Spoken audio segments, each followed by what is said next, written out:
All my student, कैसे हैं आप सभी लोग। मैं आपका अपने यूट्यूब चैनल जिस विद्यापीठ पर हार्दिक स्वागत करता हूं। आई थिंक आप सभी अच्छे होंगे और आपकी स्टडी भी बहुत अच्छी चल रही होगी माय स्टूडेंट। देखिए, अपने लोगों ने भारतीय भूगोल में पेनिनसुलर इंडिया, भारत का प्रायद्वीपीय भारत को शुरू किया था। और प्रायद्वीपीय भारत का जो बेसिक एक था मैंने आपको कि प्रायद्वीपीय भारत कैसे गोंडवाना लैंड से अलग हुआ, ठीक है ना, फिर कैसे उत्तर पूर्व की ओर प्रवाहित होते हुए, ठीक है ना, यूरेशियन प्लेट के नीचे जाकर सबडक्ट हुआ, वो मैंने आपको पूरी प्रोसेस एक जनरल इंट्रोडक्शन आपको बता दिया था। उसके बाद मैंने आपको प्रायद्वीपीय भारत को पढ़ना कैसे है उसको कुछ टॉपिक्स में बांटा था, और टॉपिक्स के बाद उसको कुछ सब टॉपिक्स में बांटा था, ठीक है ना। जैसे कि मैंने प्रायद्वीपीय भारत को कई टॉपिक्स में बांटा था। सेंट्रल हाईलैंड, ठीक है ना, आपका डेक्कन प्लेटू, आपका पूर्वी प्लेटू, ठीक है ना, आपका नॉर्थ ईस्ट प्लेटू, इस तरीके से, और फिर आपका पश्चिमी घाट, पूर्वी घाट, इस तरीके से मैंने क्या किया था, उसको डिवाइडेशन उसका किया था। इसी डिवाइडेशन के आधार पर अपने लोग क्या करेंगे, प्रायद्वीपीय भारत को पढ़ना शुरू करेंगे। और जो उसका मैंने पहला बताया था सेंट्रल हाईलैंड, केंद्रीय उच्च भूमि, उसको पढ़ेंगे। उसके अंदर जितने भी सब टॉपिक्स आते हैं, ठीक है ना, अरावली है, मेवाड़ का पठार है, मालवा का पठार है, बुंदेलखंड का पठार है, बघेलखंड का पठार है, इन सबको स्टडी करने के बाद फिर अपने लोग उसके अगले नेक्स्ट टॉपिक की तरफ मूव करेंगे, ठीक है। तो अपने लोग पढ़ रहे थे पेनिनसुलर इंडिया।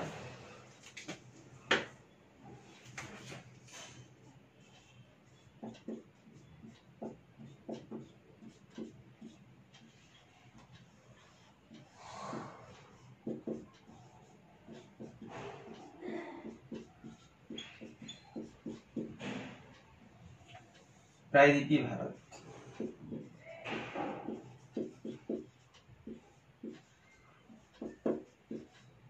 ठीक है ना। इस प्रायद्वीपीय भारत के अंतर्गत पहले पार्ट पर अपने लोगों ने क्या पढ़ा था, सेंट्रल हाईलैंड।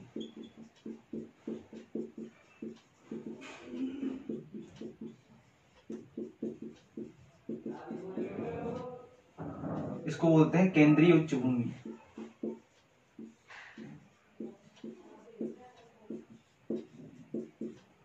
और इसके अंतर्गत कितने सब टॉपिक्स थे अपने लोगों को, क्या क्या पढ़ना था उसको देखिए। सबसे पहले पढ़ना था अपने लोगों को अरावली पर्वत,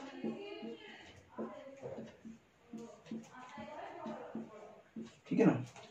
उसके बाद पढ़ना है मेवाड़ का पठार,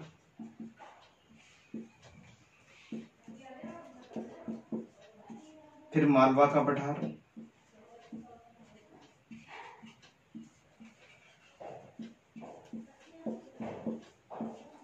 फिर पढ़ेंगे अपने लोग बघेलखंड का पठार,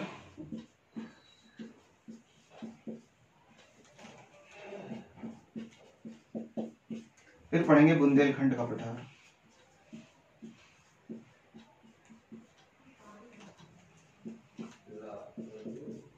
इतने टॉपिक्स को पढ़ने के बाद अपने लोग क्या करेंगे, पूरा का पूरा ये खत्म करेंगे।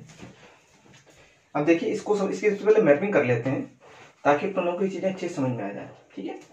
देखिए,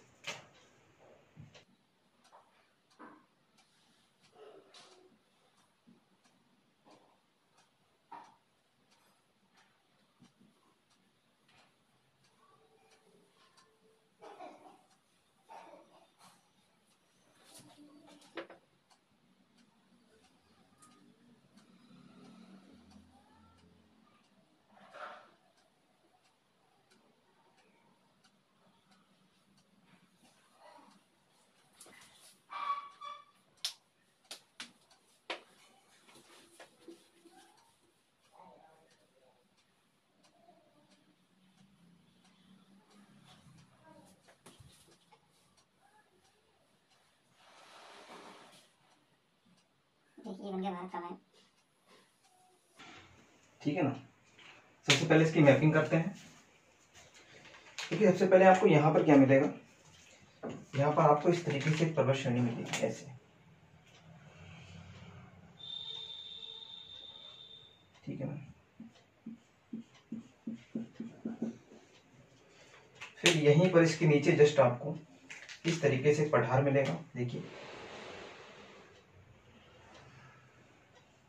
फिर एक पठार और मिलेगा इस तरीके से, ठीक है ना। फिर देखिए, एक पठार इस तरीके से मिलेगा, फिर एक पठार इस तरीके से मिलेगा, ठीक है ना। देखो,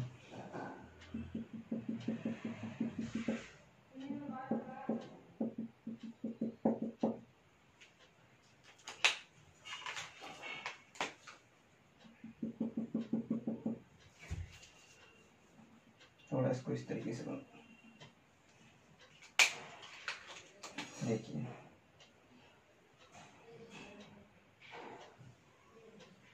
ऐसे बनाओ।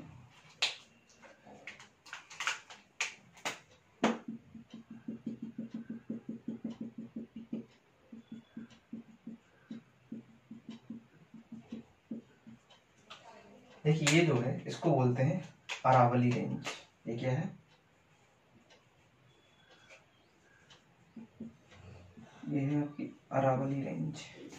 इसको बोलेंगे मेवाड़ प्लेटू। क्या बोलेंगे?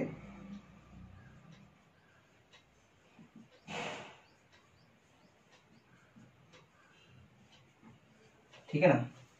ये है मालवा पठार। ये क्या है? ये है मालवा प्लेटू। इसको बोलेंगे बुंदेलखंड पठार।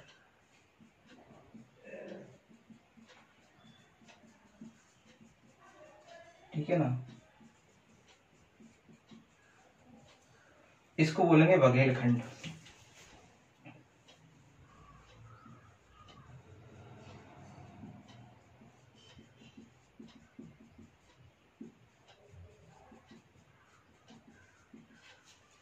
ठीक है ना। इस तरीके से हम मैपिंग कीजिए इसकी। इसी को सभी इन सभी को मिलाकर क्या बोलते हैं? सेंट्रल हाईलैंड, केंद्रीय उच्च भूमि। इसको बनाइए जल्दी से।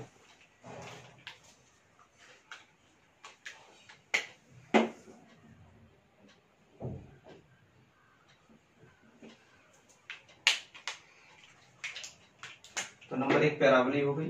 ठीक है ना। नंबर 2 पे मेवाड़ का पठार हो गया। नंबर 3 पे मालवा का पठार हो गया। बघेलखंड कर लो 5 और बुंदेलखंड कर लो 4। ठीक है ना। इस तरीके से देखिए, अब इसको पढ़ना शुरू करते हैं। सबसे पहले पढ़ते हैं अरावली पर्वत श्रेणी को। सेंट्रल हाईलैंड में सबसे पहले पढ़ते हैं अरावली पर्वत श्रेणी को। इसको भी मिटा देते हैं। ठीक है ना। देखिए,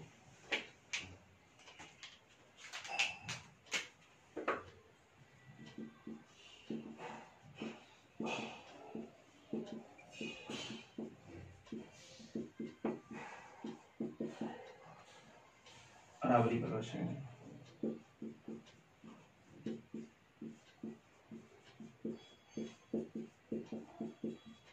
ठीक ना। देखिए, अरावली पर्वत श्रेणी को पढ़ने से पहले एक बार अरावली पर्वत श्रेणी में आपको इस तरीके से दिखा भी देता हूँ। यहाँ पर देखो, कुछ इस तरीके से आपको मिलेगी अरावली पर्वत श्रेणी।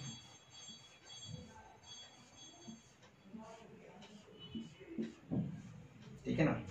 ये कैसे फैली है? इधर है दक्षिण पश्चिम से उत्तर पूर्व की ओर। ठीक है ना। दक्षिण पश्चिम में इसका दक्षिणतम बिंदु देखेंगे आप,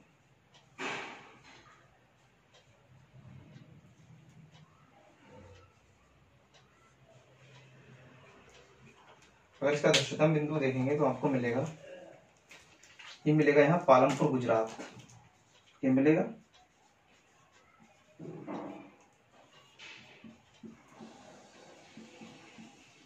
ठीक है ना। उत्तर पूर्वी देखेंगे तो ये मिलेगी दिल्ली तक। कहां तक मिलेगी? दिल्ली में। इसको दिल्ली रिज के नाम से जाना जाता है। किसके नाम से जाना जाता है? दिल्ली रिज। ठीक है ना। दिल्ली में इसको दिल्ली रिज के नाम से जाना जाता है।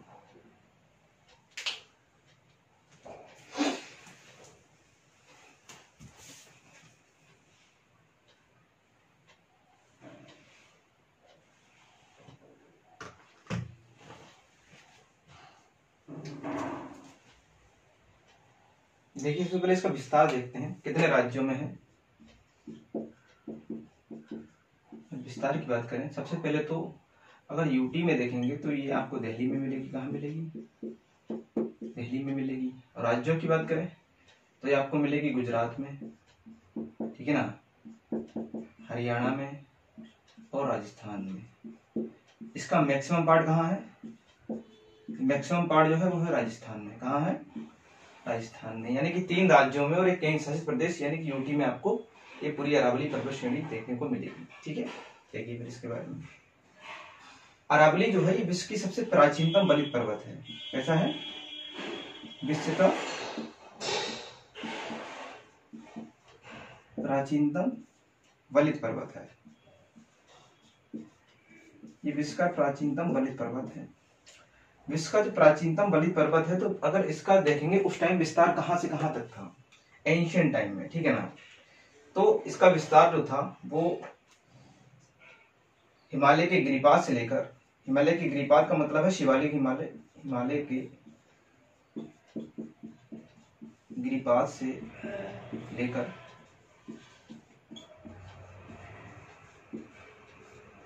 लक्षद्वीप तक,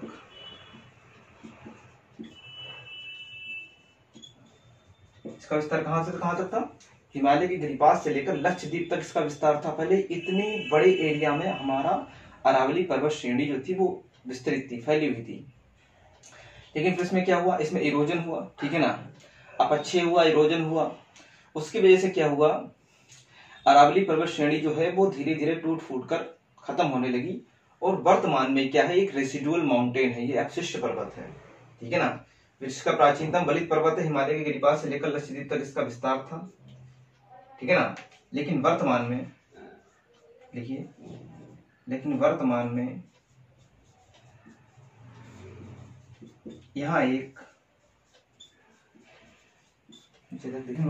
यहाँ एक अवशिष्ट पर्वत,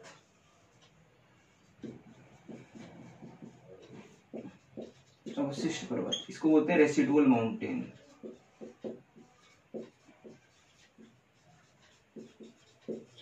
रेसिडुअल माउंटेन, लेकिन वर्तमान में यह एक अवशिष्ट पर्वत के रूप में है,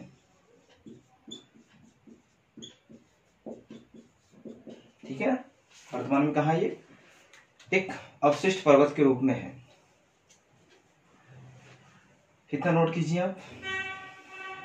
देखो ये अवशिष्ट पर्वत कैसे बन गया, आपको समझाता हूं। मान लेते हैं ये कोई पर्वत है बड़ा सा, ठीक है ना, ये कोई बड़ा पर्वत है। अब पर्वत है तो इस पे क्या होता है, इस पे अपक्षय और इरोजन होता है, ठीक है ना, अपक्षय अपर्दन, ठीक है ना, वीदरिंग एंड इरोजन की प्रोसेस होती है। वीदरिंग इरोजन की प्रोसेस क्या होती है, ठीक है ना।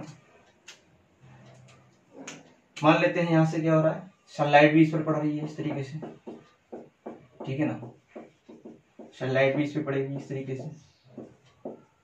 बादल क्या करेंगे, वर्षा भी करेंगे इस पे इस तरीके से, वर्षा भी हो रही है इस पे, ठीक है ना। इधर विंड भी चल रही है। अब देखो क्या होगा, जब बारिश होगी तो इसकी चट्टानें कैसे होंगी, नरम होंगी, गीली होंगी। फिर क्या होगा, इस पर सनलाइट पड़ेगी, चट्टानें कैसे होंगी, फिर से वो सख्त होंगी, चट्टानें नरम होंगी, सख्त होंगी। तो उससे क्या होगा, यहाँ पर क्रैक्स पड़ जाएंगे। क्या पड़ जाएंगे, क्रैक्स पड़ जाएंगे। क्रैक्स पड़ने से जब बारिश बहुत ज्यादा होगी तो इसकी चट्टानें टूटेंगी फूटेंगी। जब टूटेंगी फूटेंगी तो हवा जब चलेगी तो हवा के माध्यम से कोई चट्टानें क्या करेंगी, यहाँ से हवा के माध्यम से, पानी के माध्यम से एक जगह से दूसरी जगह शिफ्ट हो जाएंगी। क्या हो जाएंगी, एक जगह से दूसरी जगह शिफ्ट हो जाएंगी। इस तरीके से ये पर्वत क्या हो जाएगा, धीरे धीरे, ये कोई एक दिन की प्रोसेस नहीं है, करोड़ों अरबों वर्ष लगे अरावली की हाइट को डिक्रीज करने में। नेचर ने करोड़ों अरबों वर्ष लिए अरावली की हाइट को डिक्रीज करने में। अरावली विश्व का सबसे पहले ऊंचा वलित पर्वत था, लेकिन वर्तमान में ये इतना छोटा हो चुका है कि दिल्ली का जो रायसीना हिल्स है, जो प्रेसिडेंट हाउस है, वो अरावली पर ही बना हुआ है, ठीक है ना। तो आपको समझ में आया किस तरीके से एक पर्वत अवशिष्ट पर्वत के रूप में, ठीक है ना, कन्वर्ट होता है, वो इसी तरीके से होता है, ठीक है। देखिए मैं इसको मिटाता हूं।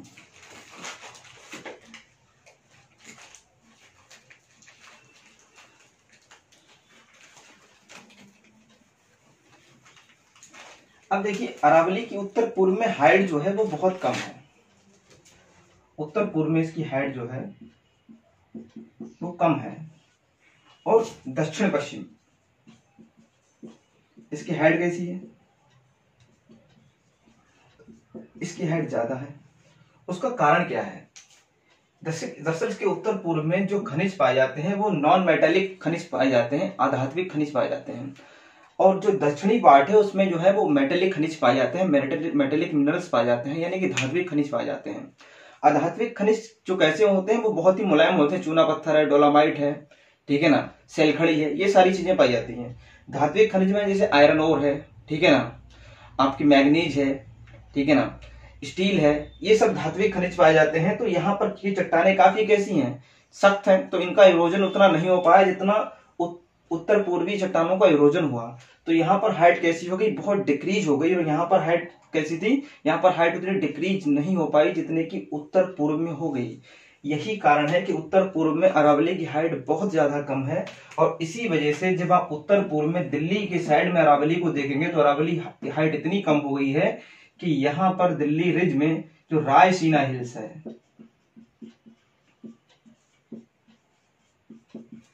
रायसीना हिल्स जो है वो किस पर बना हुआ है, वो अरावली पर ही बना हुआ है।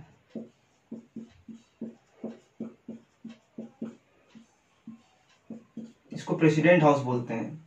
और इसका दूसरा कारण भी है कि अरावली की जो सबसे ऊंची चोटी है, अरावली की जो सबसे ऊंची चोटी है, ये इस तरीके से, इसको बोलते हैं माउंट आबू, क्या बोलते हैं, सॉरी गुरु शिखर, क्या बोलते हैं, गुरु शिखर, ठीक है ना। ये भी कहा, ये अरावली के दक्षिणी पार्ट में है ना कि उत्तरी पार्ट में है, क्योंकि दक्षिणी पार्ट की हाइट कम नहीं हुई क्योंकि वहां पर मेटालिक खनिज पाए जाते थे। इस वजह से अरावली की सबसे ऊंची चोटी गुरु शिखर जो कहा है वो दक्षिणी पार्ट में है, जिसकी हाइट है 1782 मीटर, ठीक है ना। आई थिंक आपको यहां तक समझ में आया होगा। देखिए इसको लिख लेते हैं।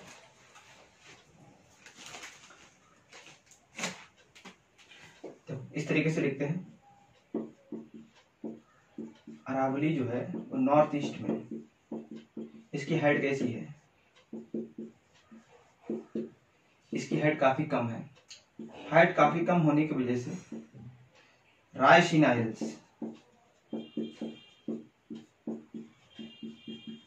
इसको प्रेसिडेंट हाउस बोलते हैं, क्या बोलते हैं,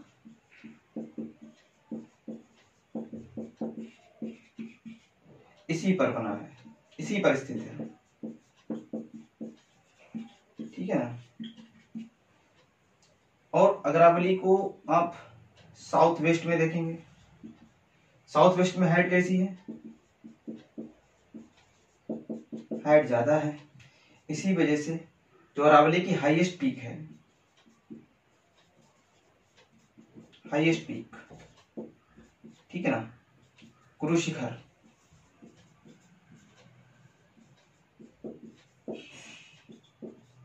वो कहाँ है, वो दक्षिणी पार्ट में ही स्थित है, ठीक है ना। गुरु शिखर जो है वो कहाँ है, वो दक्षिणी पार्ट में ही स्थित है। इस तरीके से आप चाहे तो मैपिंग कर लीजिए, चाहे यहाँ पर लिख लीजिए, ठीक है ना। ये गुरु शिखर है कहाँ, ये है माउंट आबू में। कहाँ है माउंट आबू, कहाँ मिलेगा, ये राजस्थान में आपको मिलेगा। माउंट आबू में यहीं पर क्या है, दिलवाड़ा जैन मंदिर है। क्या है, दिलवाड़ा जैन मंदिर है, जो जैनियों का एक पवित्र मंदिर है, ठीक है ना। माउंट आबू कहाँ, ये दिलवाड़ा, माउंट आबू में ही दिलवाड़ा का जैन मंदिर है जहां पर गुरु शिखर है, ठीक है ना। ये जैन धर्मावलंबियों का क्या है, एक पवित्र स्थान है। कितना नोट कीजिए आप, ठीक है। देखिए मैं अब इसको रफ करता हूं, थोड़ा सा और पढ़ते हैं अरावली के बारे में।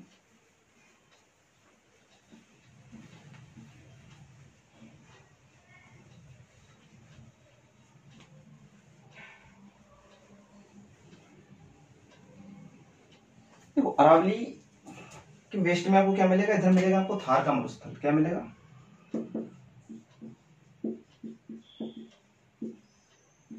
और इधर मिलेगा अर्ध शुष्क प्रदेश। क्या मिलेगा, अर्ध शुष्क प्रदेश। अब देखो मरुस्थल किसे कहते हैं, जहां पर वार्षिक वर्षा 25 सेंटीमीटर से कम हो उसको मरुस्थल कहते हैं। आप इसको लिख लीजिए, कॉन्सेप्ट के तौर पर लिखिए, नोट करके लिखिए मरुस्थल, लिखिए लिखिए ऐसा स्थान जहां पर वार्षिक वर्षा 25 सेंटीमीटर से कम प्राप्त होती है। ऐसा स्थान जहां पर वार्षिक वर्षा 25 सेंटीमीटर से कम प्राप्त होती है उसको मरुस्थल कहते हैं, उसको मरुस्थल कहते हैं। और यहीं पर समझ लीजिए कि अर्ध शुष्क प्रदेश क्या होता है, इसकी भी हेडिंग डालिए, लिखिए अर्ध शुष्क प्रदेश। देखिए अर्ध शुष्क प्रदेश, लिखिए ऐसा स्थान जहां पर वार्षिक वर्षा 25 से 50 सेंटीमीटर, ऐसा स्थान जहां पर वार्षिक वर्षा 25 से 50 सेंटीमीटर के बीच में प्राप्त होती है उसको अर्ध शुष्क प्रदेश कहते हैं, उसको अर्ध शुष्क प्रदेश कहते हैं। यानी 25 सेंटीमीटर से जहां पर वार्षिक वर्षा कम प्राप्त हो रही है वो तो हो जाएगा मरुस्थल, और जहां पर 25 सेंटीमीटर से ज्यादा लेकिन 50 सेंटीमीटर से कम वर्षा प्राप्त हो रही है उसको बोलेंगे सेमी एरिड एरिया, यानी कि अर्ध शुष्क प्रदेश। ठीक है, ये है सेमी एरिड एरिया और यह है डिजर्ट एरिया यानी कि मरुस्थलीय प्रदेश। ठीक है ना। तो अरावली क्या करता है, जलवायु विभाजक का काम करता है, क्योंकि अरावली जो है वो दो तरीके की जलवायु को बीच में बांट देता है। अरावली के पश्चिम में जाएंगे तो आपको मरुस्थल मिलेगा, अरावली के पूर्व में जाएंगे तो आपको अर्धशुष्क प्रदेश मिलेगा। इसलिए अरावली को जलवायु विभाजक भी कहा जाता है, क्लाइमेटिक डिवाइडर भी कहा जाता है। देखिए इसमें आप देखिए, मैं दिखा देता हूं। देखिए अरावली के पश्चिम में थार का मरुस्थल, अरावली के पश्चिम में थार का मरुस्थल, अरावली के पश्चिम में थार का मरुस्थल, जबकि अरावली के पूर्व में अर्धशुष्क प्रदेश सेमी एरिड एरिया, जबकि अरावली के पूर्व में अर्धशुष्क प्रदेश सेमी एरिड एरिया,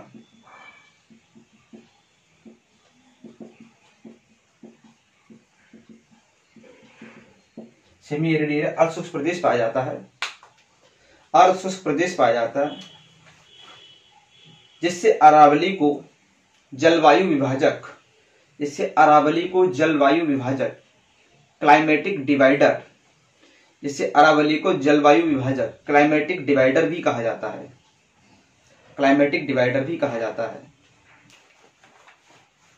एक इसमें पॉइंट और लिख लीजिए, नोट करके लिखिए।